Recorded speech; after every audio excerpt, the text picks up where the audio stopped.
You know how you can make money? By being your own boss, by really being free and fully enjoy and happy. Very, very simple. Search in your heart what you really love to do, where the most enthusiasm is in your heart, and follow that. Dare to follow that. Learn, study, whatever that is. It could be gardening, it can be everything. It can be computers, it can be teaching, it can be so many things. But you have to listen to your heart. Follow your heart. Study what you really, really want to do. Be honest with yourself, and follow that. Follow that dream, what you really want to do.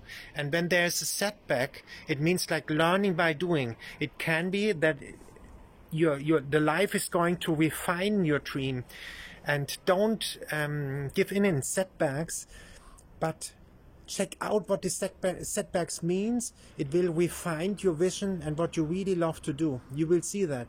You have to have patience and follow really your heart, and you will see money will come, joy will come, fullness of life will come. You will be happy, you will be fulfilled, you will be a sparkling personality.